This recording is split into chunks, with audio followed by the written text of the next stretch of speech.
యుఎస్ఏలో next Olympics రాబోతుంది. Olympics 2028 will be hosted by USA. కానీ యుఎస్ఏకి ఈ కెపాసిటీ ఉందా హోల్డ్ చేసేది? ఈ హోస్ట్ చేసే కెపాసిటీ లేదు అని చెప్పి ఎంతో మంది ఎక్స్పర్ట్స్ చెప్తున్నారు. ఎందుకో తెలుసా?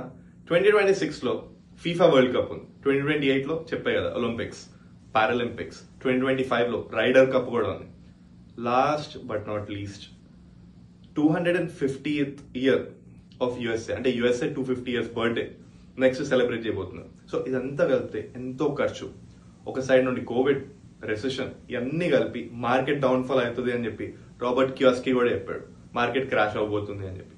ఇదంతా కలిపి వీళ్ళకి కాన్ఫిడెన్స్ పోయింది, ఎందుకంటే ఎకనామీ పడిపోతుంది. మాది $19 billion ఖర్చు అంటే ఇది. ఇంకా అలానే 40 million people ని అప్రూవ్ చేయాలి, అబ్రాడ్ నుండి కావచ్చు, అక్కడ ఇక్కడ కావచ్చు. Only alone in the USA 6 million people అటు ఇటు ట్రావెల్ అవుతూ ఉంటారు. ఇదంతా హ్యాండిల్ చేసేది మాతో కాదు అని చెప్పేస్తున్నారు. టీఎస్ఏ చెకప్స్ ఇవన్నీ కష్టం అవుతుంది అంటున్నారు. అండ్ యుఎస్ఏ ట్రావెల్ అసోసియేషన్ ఏమంటుంది అంటే, మా నేషనల్ సెక్యూరిటీకి భంగం అవుతుంది అండ్ ఎకనామిక్ డౌన్ఫాల్ మేము బేర్ చేయలేమేమో అని చెప్పి వాళ్ళు చేతులు ఎత్తేసేలా ఉన్నారు. ఇది పరిస్థితి. అండ్ ఇంకో సైడ్ నుండి మీకు తెలిసిందే యుఎస్ఏ స్లగ్గిష్ వీసా ప్రాసెస్, ఎంత స్ట్రిక్ట్ అయిపోయిన రూల్స్ మీకు తెలుసు, అందరికీ తెలుసు.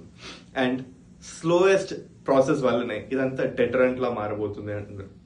అండ్ ఫర్ ఎగ్జాంపుల్ కొలంబియా అనే ఒక కంట్రీ నుండి world cup, FIFA world cup అంటున్నారు కదా, అక్కడ నుండి పీపుల్ ఇక్కడ వచ్చి లైవ్ లో మ్యాచ్ చూడాలి అంటే 400 days పడుతుందంట వాళ్ళ వీసా అప్రూవ్ అవ్వడానికి. అదే ఒక చిన్న ఎగ్జాంపుల్ మనకి. ఇంకా వేరే కంట్రీస్ కావచ్చు, వీళ్ళందరికీ ఇష్యూ అవుతుందని చెప్పి వీళ్ళందరూ ఒక పెద్ద క్వశ్చన్ మార్క్ రెడీ చేస్తారు. అది మ్యాటర్. ఇలాంటి మోర్ ఇన్ఫర్మేటివ్ వీడియోస్ కోసం please keep watching TV9 USA.